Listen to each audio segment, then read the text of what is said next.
Well, hello, everyone. Good morning, good afternoon, depending on where you are. I'm Maureen Blanford. I'm VP of Marketing here at GiveSmart by Community Brands, and welcome to all of you fearless fundraisers joining us today. Today is the 9th episode in our Outside the Room Fundraising Success Series in the hopes that we can continue to inspire each other in the art of the possible in whatever this global situation is that we're in.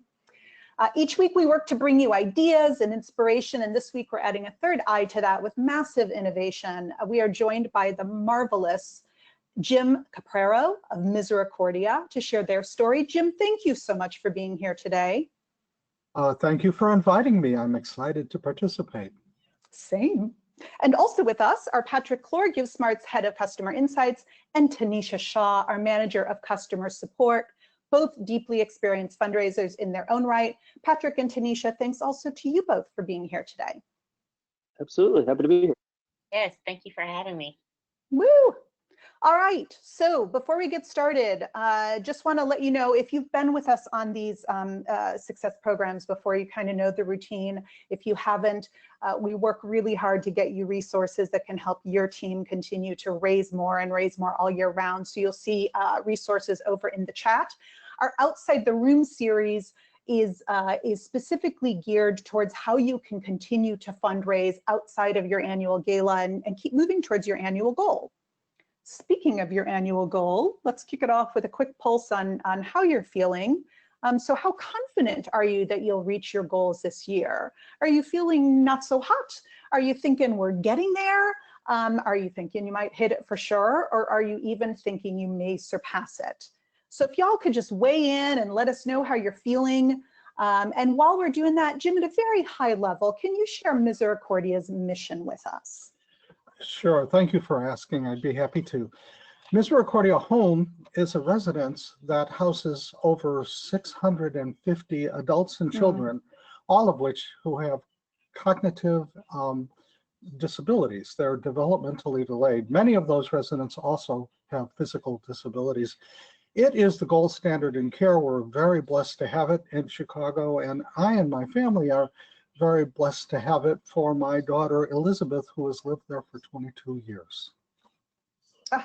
Thank you so much. And of course, for any of us who have grown up in Chicago, Misericordia is near and dear to our hearts. And with that, Kelsey, do we have enough folks weighed in?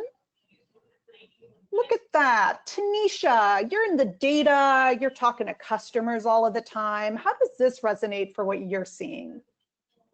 Yes, Maureen, these numbers are actually, they're great. They fall in line with the trend that we've been seeing over the past few months. The not so hot category continues to track down from when we started, while we're getting there and surpass the gold numbers just keep rising.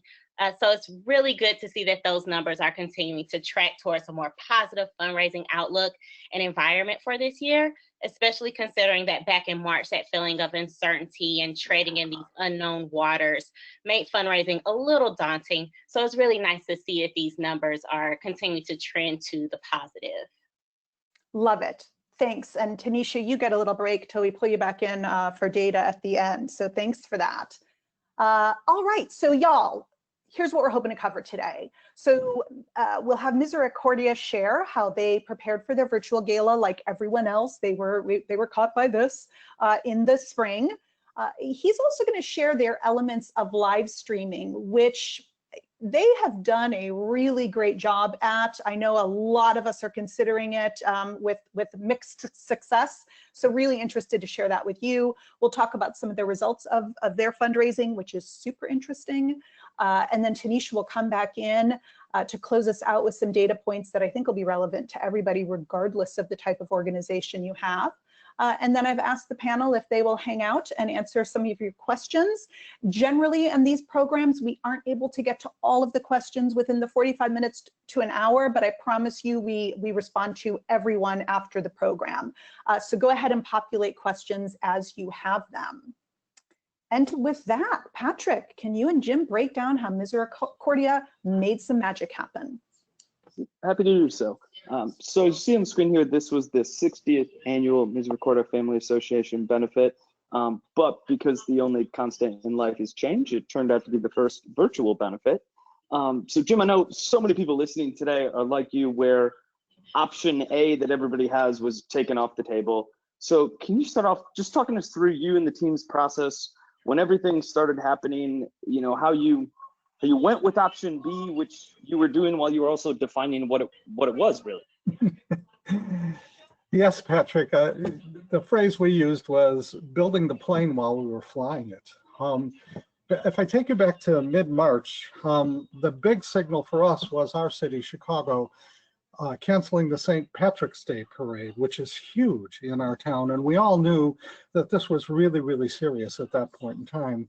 So on March 19th, we made the decision that our June 20th, 60th annual benefit that usually attracts about 1,600 people to a banquet hall would be different, that we wouldn't have a banquet hall and we wouldn't have everybody in the same room, and that we would have a virtual benefit. And from that point forward, we put together a workflow along 2 different work tracks to make that successful. And if you like, in a second, I will explain what those work tracks were. No, perfect. And one of my favorite things, Jim, we were talking is you guys did a good amount of research, and Jerry Lewis was your inspiration. So if you could talk a little bit about your guys' event that took place on June 22nd, what sort of market research you did, and why exactly we're showing a picture of Jerry Lewis here on the screen. Sure. Market research, I'm chuckling because I think that's a pretty professional term for what we did. We attended a lot of other virtual benefits. We wanted to see how other organizations were doing it, and small organizations and very prominent organizations, national, you know, the Heart Association, the Cancer Society, the Ronald McDonald House were some of them. And so we could understand how it felt to be an audience member in one of those benefits and come to a determination of what we thought was working for them, what we thought was not working for them.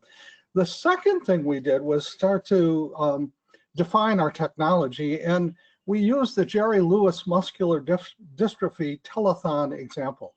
We said to participate in our virtual benefit, we needed 2 pieces of technology. One, to make the presentation and give the information, and for the Jerry Lewis telethons, that was a television. For us, it was a computer or a tablet, and then another device for people to participate, i.e. donate or bid on auction prizes.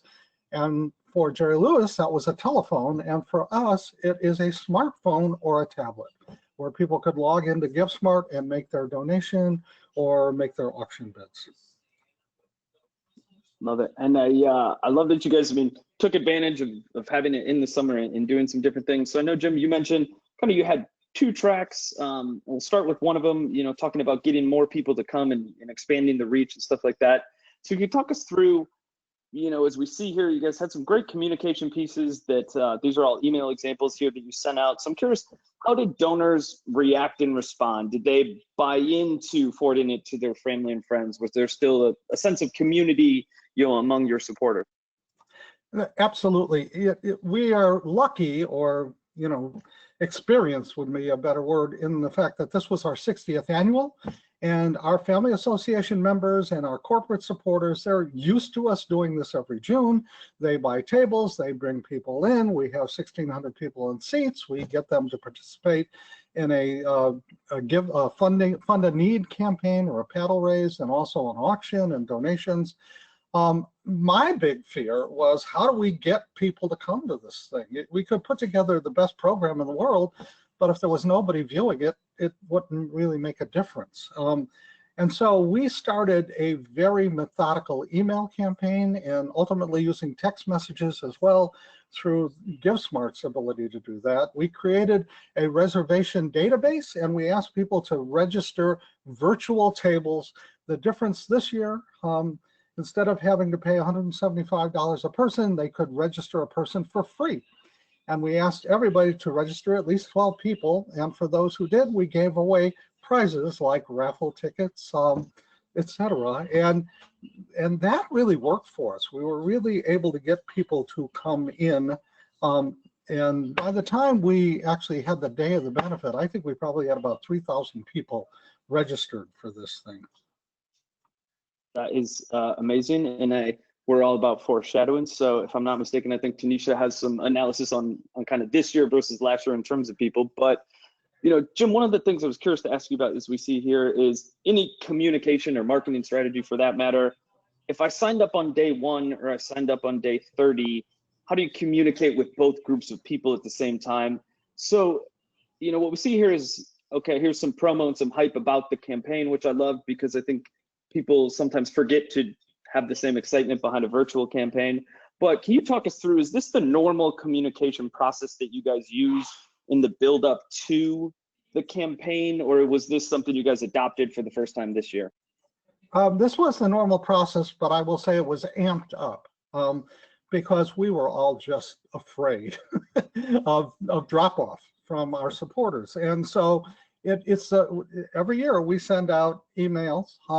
We usually highlight the auction prizes a lot as we get into the last month because the auction prizes are in, they're up on GiftSmart, people can go view them. They can't bid till a week before. But we really amped up our communication this year a lot to get people to come in to the campaign. I got a question for you. It just came in, I'm curious. I would imagine people listening is, so as you see here, you guys highlighted new premium auction items that just came in.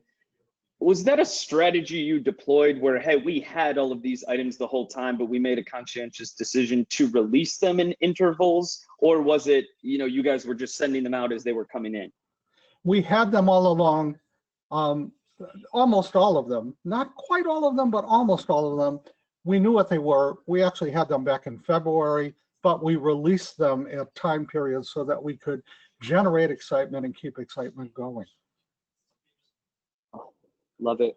Speaking of excitement, on the next one here, I know you guys did this kind of virtual cocktail party with a special guest who's very near and dear to the organization. So normally I would ask how donors felt about this, but I'd be remiss, Jim, if I didn't ask if Sister Rosemary was able to make it to all these Zoom calls. Did she have fun is the first question I have for you here. Sure, I'd be happy to answer that. She had a ball. You know, the Misericordia event at the banquet hall is a big schmooze. People love to come together. It's a reunion. Families know each other.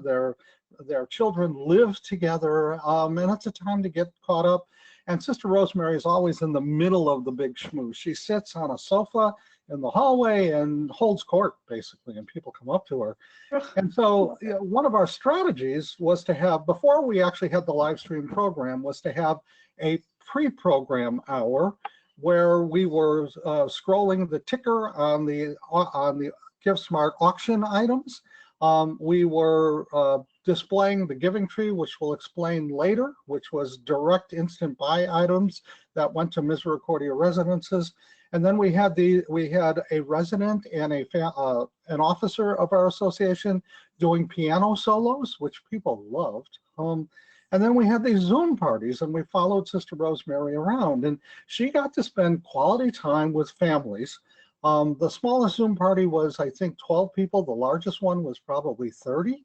And what was really cool is that family members and friends from across the country could participate, which is hard for them to do in a banquet room in Chicago. Sister Rosemary got to schmooze, got to see all of these people. We auctioned off to the top 5 bidders her attendance, and the minimum bid was $1,000. And so, and they all sold, and she went to all of them, and it was great fun.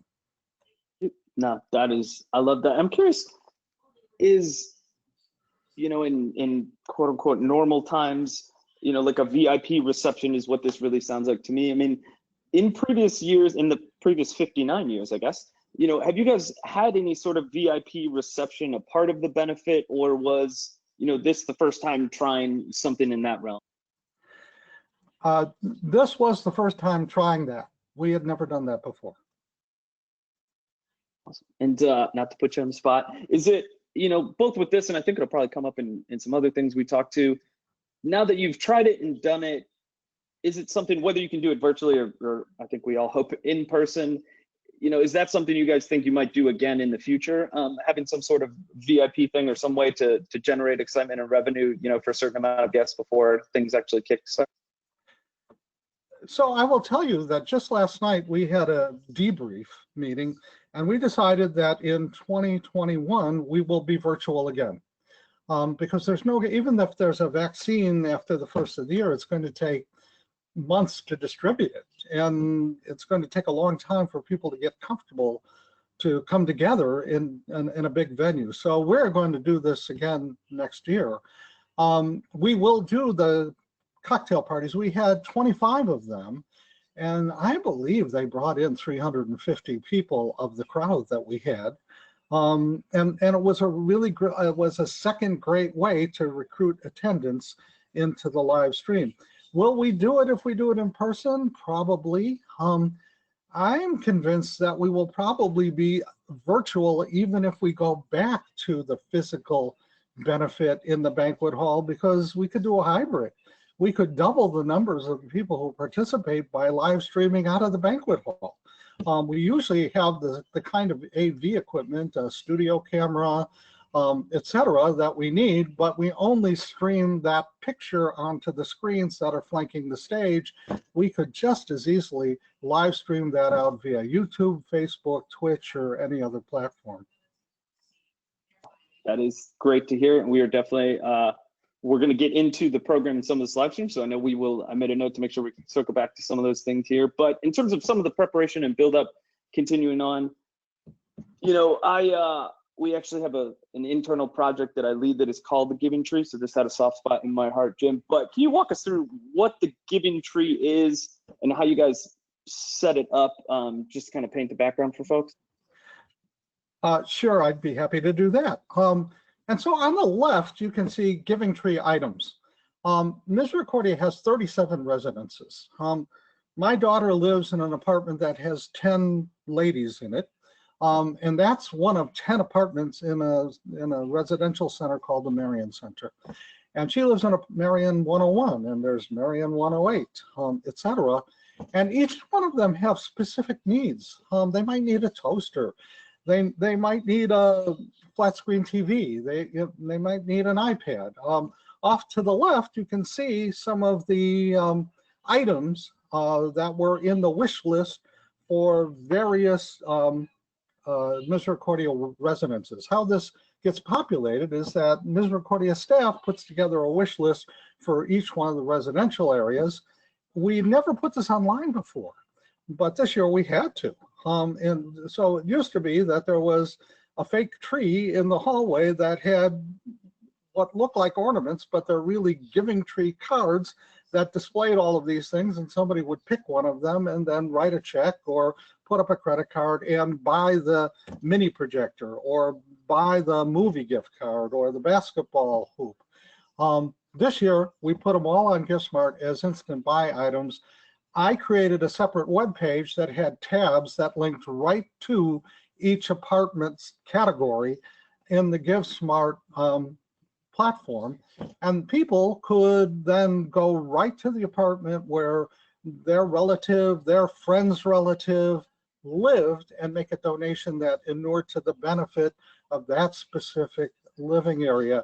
And this was wildly successful. I'm sure Tanisha will go through that and the data points when we get to the later part of the presentation. No, absolutely. That is awesome. And I know it, we see that a lot. I think with schools is the first thing that kind of jumps to my mind in terms of some of the wish list items. But on the next one here, kind of in the final build-up phase, Jim, one of the things I love that you guys did is with your communication, again, as we mentioned before, it seemed very methodical and very, very effective. So I know you guys had a pre-raffle at a very low price point, but it sounds like when we've talked about this before, getting people to purchase the raffle wasn't exactly the goal. It was more so to make sure you guys had a payment method on file. Is that correct? Yeah, that's correct. So when you register for GiftSmart, like any other e-commerce site, you put in your contact information, but you don't put in your payment information until you have a transaction. On Amazon, it's when you go to the shopping cart to check out that you you put in your payment information unless your payment information is already stored in the system. And we were trying to facilitate checkouts and also convert pledges in the paddle raise, the Fund a Need campaign. We were trying to convert those from pledges to payments early on. And so we opened the online auction a week before the event. So people started bidding on Saturday the 13th and ended on our live stream night of June 20th. And in the interim week, we ran 2 low price point raffles to 2 great Chicago restaurants. The value, if you only spent $5 and won, the value of Gibson's was probably about $400. And the reason we did that was to get a transaction on the books so that people would enter their credit card or debit card information early, so that when they came back on the live stream night and participated in the paddle raise, the question would then come up, do you want to pay for this with the credit card that you had on file? And since they already had one on file, it would just facilitate a payment versus a pledge. That's what we were looking to do with these two. We did this twice. We did one with Gibson and then another with a great Italian restaurant. And it worked really, really well. We had lots of participation here. Jim, you said, I love this for a couple of reasons, but you said it facilitated a payment instead of a pledge. Is that how you said it? Yes. So one of the things that I think is really compelling about this idea is, you know, everyone here today, anyone doing fundraising has felt that friction with our beloved community members at an event where you're checking people in, and some people don't want to give their credit card, you know, but then you're stuck after the event kind of chasing some of that stuff. So my question here is, how did people respond to this? So we were not face to face with them like you would be if you were registering somebody as they came into a banquet. We sent this out via email and people participated, and I don't have the numbers in front of me, but we had a very large participation in this. And the way it facilitated getting the credit card on file is that we called these early pre-raffles, and the raffle actually closed before the live stream day. So a winner needed to be picked. For the first one on Gibson's, the winner was picked on the Thursday before the Saturday event. And on the second one, the winner was picked at the beginning of the live stream event. And so the justification to get the credit card was, well, you need to pay for the raffle ticket before you're eligible to win the prize. And again, it wasn't a big purchase. So we did not have a negative reaction. Actually, we have a lot of people really liked the fact that we did it. Love it. And did you notice a difference post-event in reconciliation? Like, did it make it easier to collect? It made it easy. Yes, that's true. It did make it easier to collect. Brilliant idea. A lot of people can use that. Back to you, Patrick. Yep, no, it is. And speaking of brilliant ideas, I'm always good for a pun on these. Jim, on this next slide here, I've been working in the fundraising space for about 6 years now, and previous job had me traveling all over to events, and I've had the privilege over the past few weeks and months of interviewing countless of your peers. But when you told me this for the first time, it blew me away. So could you share how you guys handled your item solicitation due to some of the challenges that the COVID presented here? I'd be happy to. I'm chuckling because I'm looking at the title that you gave this, Patrick. It says life hack. And I guess it is a life hack. So the way we do the auction and have done it for years, even before we went online, is that our members, we have 650 residents, which means we have 650 families, and we have some corporate sponsors and business friends, and they all go out and find stuff to donate to the live auction so that we can auction off those products as prizes. Some families buy that, some families go to businesses, get them to donate it. Any which way, we have a lot of product that we bring in. It's always a lot of work. You got to go out, you got to buy the stuff or solicit the stuff, you got to pick the stuff up, you got to bring it back to Misericordia. We have to store it in Misericordia. We have an area with a key and lock called a cage where we store the stuff. Then you have to rent a truck and put it all in the truck and bring it to the banquet hall and unload the truck and put it on tables and display it. I'm sure that a lot of people who are listening to this have been through this, right? Well, this year we couldn't do any of that. We couldn't go shopping because everything was shut down. You could do shopping online, but then if the stuff was delivered to your home or delivered to Misericordia, we could not get into Misericordia to store something, or we couldn't get into Misericordia to pick it up and bring it somewhere. And even so, we had nowhere to bring it because we didn't have a banquet hall. So we thought long and hard about this, and here's the solution we came up with. And this will be the new normal for us. You know, there's a phrase, disruption causes innovation. Here's our innovation, and we're actually really happy with this. We put together an Amazon wish list on all of the products we thought you could sell in an auction year. And so you can see the Peloton bike, things you use in your home. We have a fire pit on here. People can't go out, but they can go to their backyard and have a fire pit fire in the backyard. We had the Bacon of the Month Club and the Beer of the Month Club, things that get delivered to your home. We did not have a lot of restaurants. We had no sports tickets, which we usually have. You know, the Chicago Bulls, Bears, White Sox, we usually have a lot of that stuff. None of that. We had no concert tickets. We had very little in terms of travel and vacation because people aren't doing those things now. And so we put out this wish, we created a wish list on Amazon, and in April, we populated our GiveSmart site with instant buy items, and then sent out emails to our membership saying, let us do your shopping for you. Please go to GiveSmart and purchase these items to donate to the online silent auction. And people did that.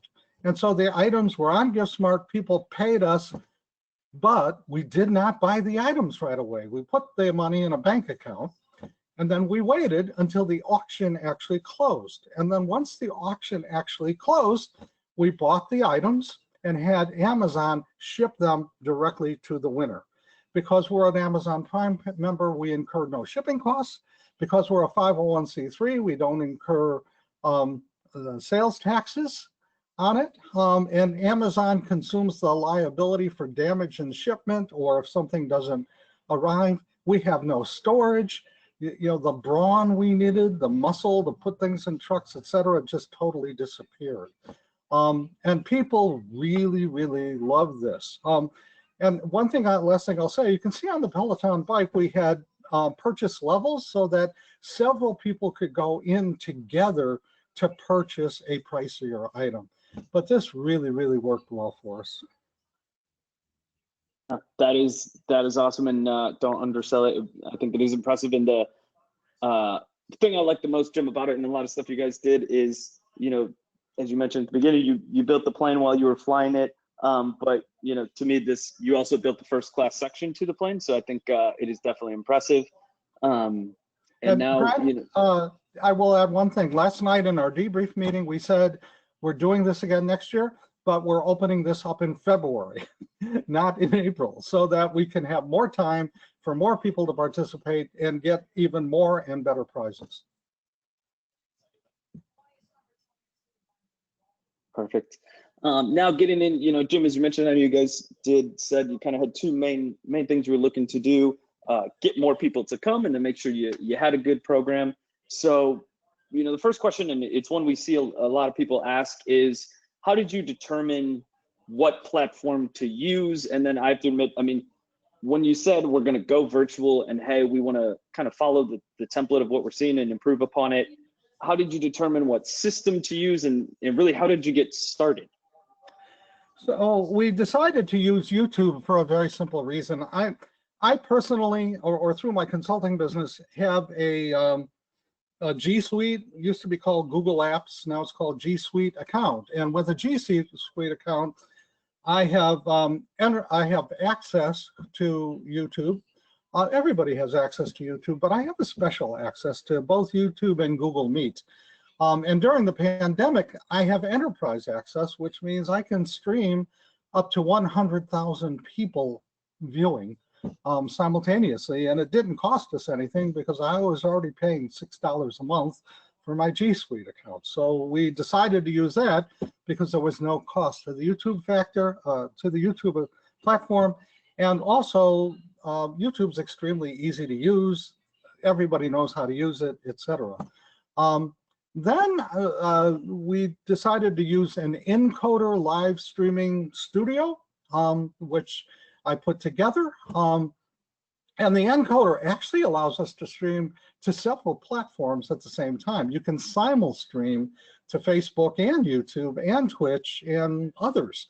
For a while, we were considering doing it to 2, but since we had never done this before, we thought we'd limit it to 1 so that if we needed, technical problem solving, we'd only be on 1 platform and we'd only have to deal with 1 platform's problems. Turns out we had no problems and did not need that help desk effort, but we did plan for it. So that's why we chose to use YouTube.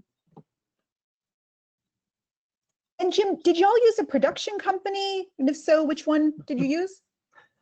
We produced it all ourselves. And in a way, our presentation is a little out of sync, and I'll say why. Earlier I said we had 2 work plans that kept us really busy over the 3-month run-up to the event. One was recruiting people to come, and we covered that pretty thoroughly. The other was producing content. We have, if you go to the live stream, and there'll be a link to the live stream in this webinar that people can go to, the recorded live stream, you will see several videos there. You can see a video on the screen now, Misericordia video within the heart, and on the bottom left, Misericordia Joy, and on the bottom right, Kind and Generous. Those are all videos. I produced those videos. And all of those videos are done with very little video and a lot of photographs using the pan and zoom, or some people call it the Ken Burns effect, where you pan and zoom on a photograph, giving the illusion of motion. We came to a decision early on that no video will be longer than 3 minutes. Actually, none of the segments that you see on here were longer than 3 minutes except for the paddle race. We had been to so many live streams that were terrible, and they were terrible because of talking heads just droning on, of people not rehearsing beforehand and coming to do online and on a screen what they were doing from the podium, and the podium is much more forgiving.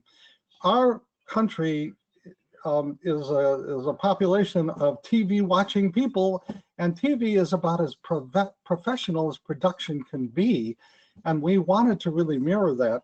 Most of my time spent in the run-up was spent producing the videos. We had videos of the raffle pulls that, again, you can see in the live stream. And those actually turned out really, really well, where we had residents from Misericordia pulling the names of the winners as they came on. But we did the whole production ourselves. We put a studio up in Misericordia, put a Huddle webcam, cost about $250 on a tripod, and we put the auctioneer and some Misericordia administrators, on in the live stream, which you can see, but it was all self-produced. We did not go with a production company. It's beautifully done, and I know because it looks like we're getting this question in the chat. Jim has graciously agreed after we get done, we will be sharing his contact information. So if anybody does have any specific questions, I know I actually have a few because a lot of the words are above my technical knowledge. But Jim, talking about the programming, because you mentioned you guys did a masterful job of blending live and recording, and kind of going off of Jerry Lewis at the start. Can you tell us how you structured the program and really almost like storyboarding is the only term I can think of to put it together in a way that really was authentic to Misericordia? Yeah, and so storyboarding, we use the term timeline. And right from the beginning, the benefit chairs, by the way, that's a picture from the Joy video. Those were the kinds of pictures we used. Right at the beginning, I and the benefit chairs put together a timeline for a 1-hour program. And so what comes first, what comes second, and with a duration of time on each of those. And so each piece had to fit within the time period that we put on it. That was our discipline to keep from having a boring, droning on presentation. And then we went out and manufactured, if you will, the media to fit the time slot that we had created for it in the timeline. I was able then to put together a project management spreadsheet like anybody would do in any business, where the first column was the item, i.e. producing the Misericordia Joy video, or producing the cash raffle pull, or whatever. So I put the item, and next to that, I would put the amount of time that was allocated. Next to that, I would put who was responsible for it and who was responsible for support tasks in it. And then next to that, I would put the tasks that still needed to be done. And we managed a force of people, both staff inside of Misericordia and our volunteer members, to get all of this done. You'll see we had one of our residents playing a church organ, and the Shannon Rover bagpipers playing a beautiful piece of music called Highland Cathedral. And it was that kind of project management that got the Highland Cathedral done. It got the bagpipers there on time.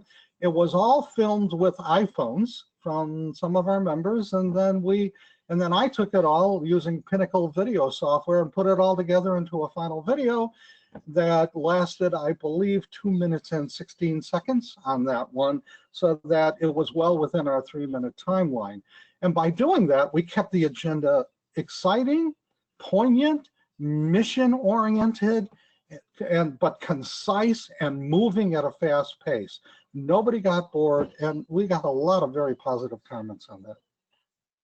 No, that is awesome. And I think the making it authentic is really one of the things I give you a massive amount of credit for. But it seems like also, I mean, and Jim, correct me if I'm wrong, it seems like both you and just everybody else just had fun with it. And so I was listening to something this week, and Deion Sanders was on there talking about how he coined the phrase "look good, feel good, play good." But I think anybody, enthusiasm, and if you're having fun, it comes across. So I'm curious, I mean, it seemed like you had fun, so I want to make sure just to ask you straight up, did you have fun with it? And you know, not only you, but the rest of kind of the team behind the scenes, you know, have fun with the production side of it. Boy, did I have fun. It was a lot of work. I mean, I probably put in over $200 on this, maybe 300. But what the image we have on the screen, the Blue Angels did fly over healthcare facilities, including Misericordia, as a salute to frontline workers in Chicago back in May. I know a lot of people took a picture of that. I know nobody who videoed it. And I can't find anybody who actually saw them fly over Misericordia. So when you go there and look at the 31-second video of this, it is a virtual flyover. And I will say, I don't know if photoshopping is an accurate adjective for video work, but this is photoshopped. I found the diamond formation, made a sprite out of it, and had it float over a drone shot of Misericordia. But it looks pretty realistic when you see it, and it actually really did happen. So we're not, you know, we don't think we're pushing the envelope too far on that one, and it was a ball to do it. No, that is your sense of fun with it is something I have. So, you know, as we talked about, kind of we had the before, the during, and the after here. As we talk about it, you know, it's one thing to do something, but I think anything, especially doing it for the first time, you got to get the feedback. So I know on the next slide here, Jim, you guys sent an email out to everybody and kind of asked them for their feedback. So I'm curious, you know, I don't know if this is a repetitive question, but is this kind of post-event survey something you guys have always done, or was it, hey, because we didn't get the face-to-face reactions, we decided to do it for the first time? This was the first time we've ever done such a survey. And it was for the reason you stated. We've never done this type of event before. We really want to know how it floated. Our YouTube feed said that we had 2,107 views.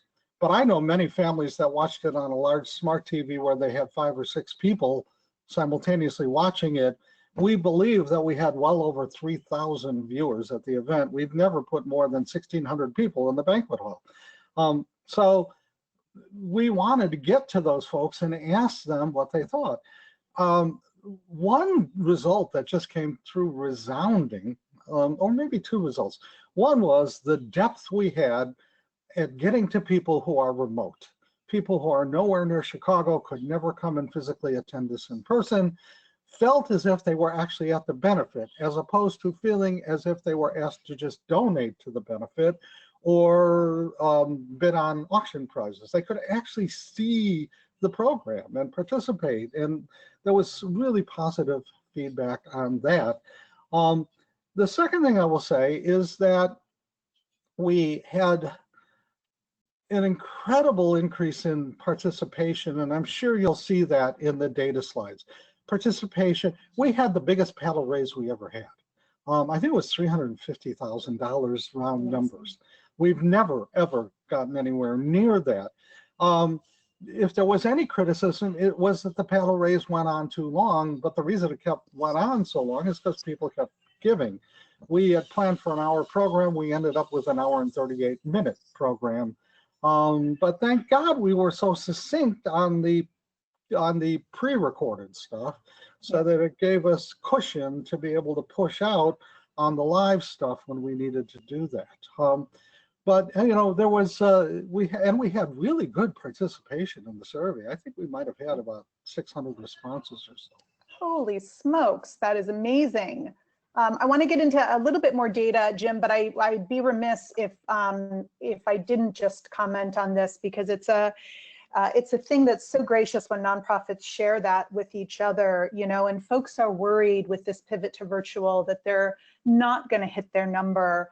And I think you've done such a nice layout here of the data last year when you were face-to-face or in person, and this year when you were virtual, that indeed you came in just shy of your gross revenue. But when you look at what you netted, it's amazing. You surpassed what you did last year, and your expense ratio is huge there. So just really briefly, how did the community, how did the team, how did the board respond to that? Were they surprised? We were not as surprised as one might think, and I'll tell you why. Because we were communicating with a lot of people. You know, to do this, everybody knows, to do one of these things, it takes a village. And, you know, we're on the phone with folks. You know, I'll give you an example. We watched other events that were live streamed on YouTube, and there's a live chat box that you can use. And the live chat box for one event we were at was like a ghost town. And so we commissioned 4 women from our organization who are longtime members who know everybody to be chat hosts. And they were there to invite people to comment. We ended up with 20, when I printed it out, captured it and printed it out, we have 23 pages, 8.5 by 11 pages of chat comments. It really engaged people to come in. But the things we were hearing beforehand, just one anecdote. A family, working class family, not a wealthy family, but every year they save all year long to buy, I think it's 4 or 5 tables of 12 at $175 a person to support the benefit. They have a passion for doing that. And I watched during the paddle raise when they made a big donation, because using the GiveSmart ticker where you can actually see what people donate in the studio, you could see how much people were donating. And I talked to them later and I said, that was amazing. And they said, well, it was easy for them. They didn't have to spend the money they had saved all year on the tables, and all the money could go to Misericordia. So, you know, and normally of that $175 for a dinner ticket, 102 goes to the dinner. Absolutely, you know, yes. And 73 goes to Misericordia. Yes, yeah. Love it. My son and daughter-in-law said we didn't have to worry about purchasing evening wear for themselves and their 3 daughters. They didn't have to worry about a hair salon. Some people said we don't have to worry about a babysitter, and that was all more money that was available from Misericordia. Love it. All right, now with that, Patrick and Jim, you guys get to take a quick breath before we get to questions. Tanisha, let's bring you in and share a little bit more of the data, what you're seeing here. Sure, absolutely. Just the enthusiasm that Jim and his team put in growing their reach in this virtual world that we're living in now. You can truly tell the by the numbers that we have here. So there was 176% growth in participants, which is a direct result of outreach and engagement that Jim spoke to earlier with that on the call with the registration changes that they made with their event this year. A 38% increase in number of bids and activity on items, which is a result of awesome communication and the highlighting of those items on the Giving Tree wish list and those opportunities to donate on their site and building up to that live stream event day. And remember Jim mentioning how worried he was about people showing up. With this in mind, it was very cool to see the 57% of different states represented in this year's event. So Misericordia had support spread across 36 states, which is huge. Huge. It's just amazing. So when he was talking about that earlier, being afraid of people not showing up, I mean, it's overwhelming almost. So terrific. Yes, absolutely. So also, as we mentioned earlier in the call, the Giving Tree was done virtually this year, and we were excited to dive deep into how it performed. And just looking at this slide here, or these numbers, you can see that it went very well. There was a 352% growth in revenue. Awesome work. Love it. Year over year, that is amazing. Okay, so it is one thing for me or Jim, who's put in close to 300 hours, who's used the system for years, to share these data points. But it wouldn't be useful for all of you if you couldn't do the same sort of analysis. I wanted to just provide what I hope is encouragement that you too can glean all these same insights and leverage them for your organization going forward. Within the GiveSmart system, this is just a sample of the various reports of the real-time data you can run, pull into an Excel spreadsheet and play with to arm yourself with actionable intelligence. So these are just a few samples of the reports that GiveSmart offers. Love it. This is fabulous. Tanisha, thank you so much. And if you can stand by as well, y'all, before we get into questions, we've got another Success webinar coming up next week. Cross North School and Children's Home, who has a really interesting strawberry sale that they use their online store for, in addition to a couple other cool things. And then August 26th, our monthly webinar is going to be about building a network of champions to further your mission. And those big monthly webinars are can't miss. So with that, let's get to some of your questions. We might run a little bit long. If you want to hang on, great. And if you want to drop off, that's fine too, because you'll get the recording. But let's get started. First question for Jim. What was your ratio on the items? How much did you earn above the purchase price in general? I'm sorry to say that I really don't know the answer to that. We have another person who is the chair of our silent auction, and she keeps meticulous records and watch over the auction items. But I'm sorry, I can't answer that question right now because I was too embroiled in making the technology work to keep close tabs on that. No worries. There are plenty more questions. So Jim, how did you conduct the paddle raise and what did you do differently? That's the one open question that we still have. And so we ended up using an auctioneer, and the auctioneer wanted to do the normal fund a need paddle raise where you start out with a high number, like you picture yourself in a banquet hall, and everybody after dinner has got dessert in front of them, and the auctioneer starts out with who's going to bid $50,000 on funding this special need.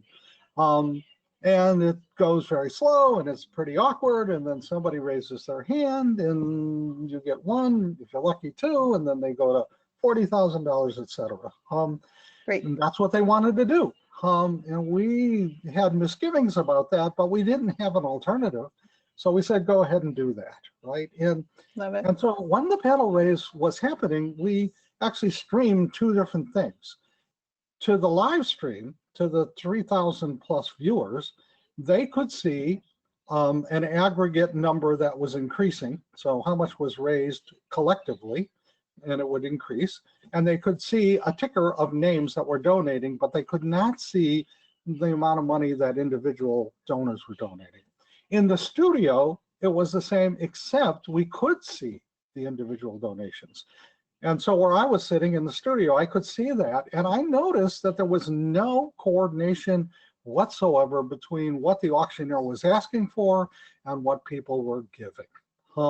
So he asked for $50,000 and the first donation came in for $1,000. And then all of a sudden another one came in for $2,500, and then another one came in for $75. And it was just haphazard donations coming in for any kind of an amount. And at our debrief meeting last night, we talked about this. And what we believe happened was people saw people's names coming up on the screen. Remember, this is a very Catholic organization. Mm-hmm. And, you know, there's a play that called Do Black Patent Leather Shoes Really Reflect Up? Mm-hmm. And something in that play is a line that talks about your permanent record. And those scrolling names are the permanent record. The administration, Sister Rosemary, they can see who's donating. And our thought now is people just wanted to get their name up on the screen. And they wanted, and what would happen is that ticker keeps recycling. So the earlier you come in, the more your name, you know, comes through. And so the one thing that we're going to have to rethink before we do this next year is, how is it that we really stage the paddle race? We're not complaining because it was the biggest amount of money we've ever raised.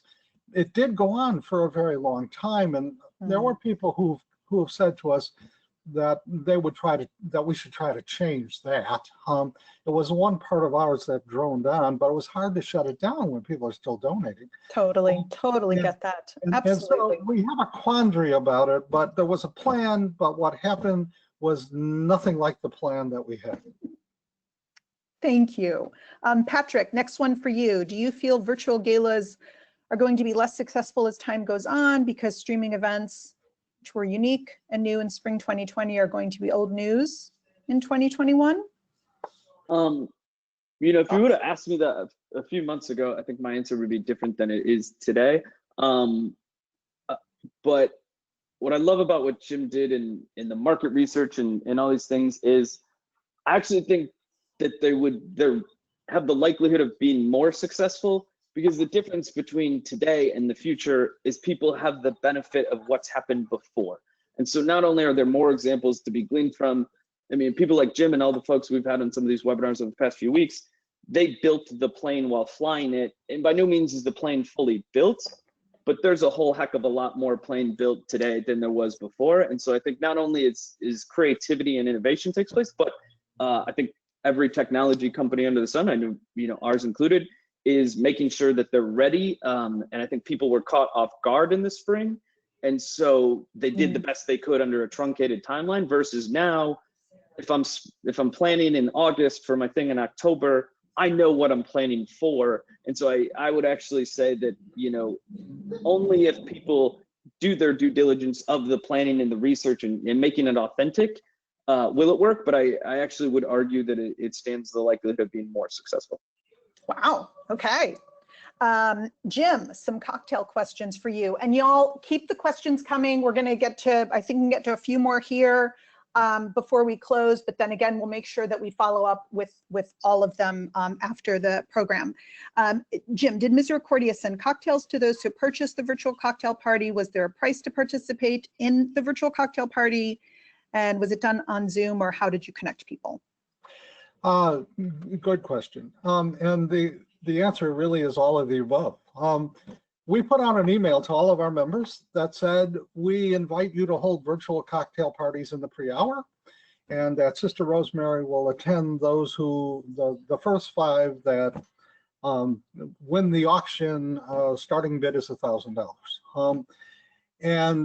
And we put together an online form. I put it on our webpage, created the form, put it on the webpage for the name, address, phone number, name, email address, phone number, cell phone number, and platform that they were going to use, because our experience is that different people use different video chat platforms. And so I put a drop-down list. You use Zoom, are you going to use WebEx? Are you going to use Skype? Are you going to use Google Meet? Are you, you know, whatever.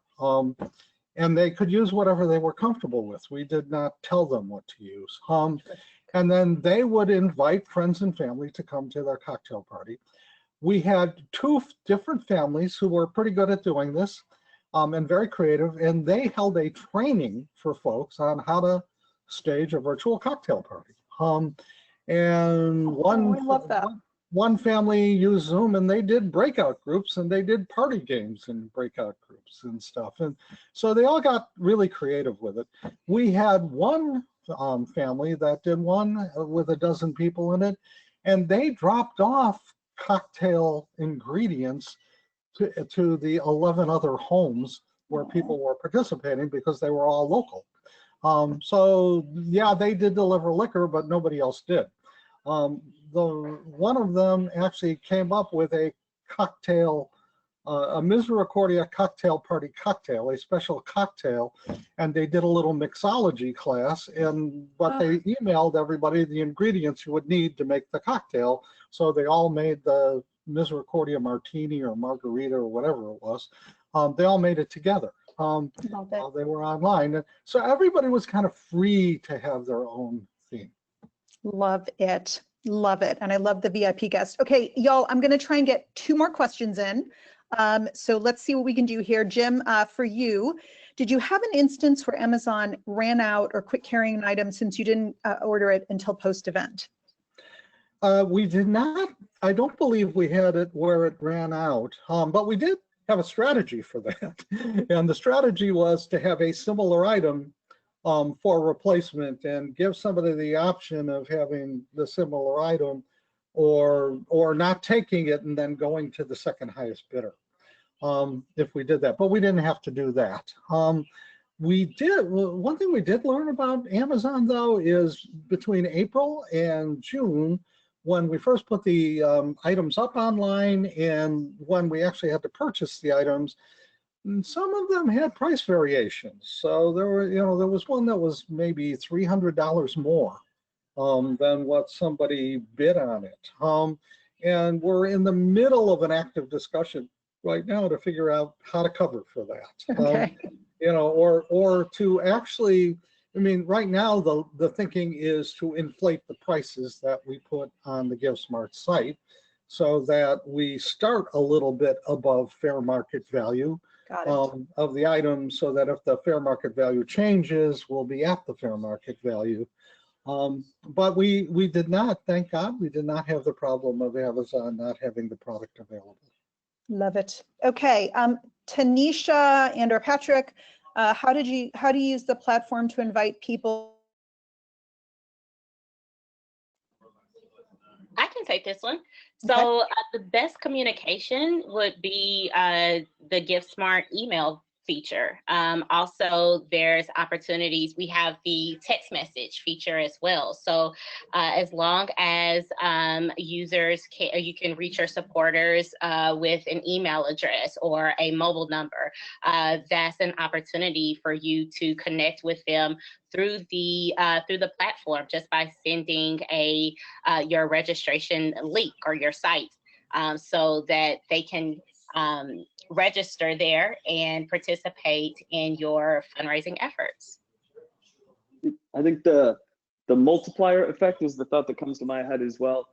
On all these campaigns, there's the option for a donor to share it through their own social networks, but knowing that for a lot of people listening, it's golf event season. Things as simple as putting a card, where we always recommend to people for a golf event, put in text keyword to the short code, but putting that in email communications or on your social media pages or pinning it in a tweet, things of that nature, making it as easy for people to find you and find how to participate. But I think engaging the donors in one of the emails we had, asking them to share and forward their friends, I think is a brilliant accompaniment to the technology side as well.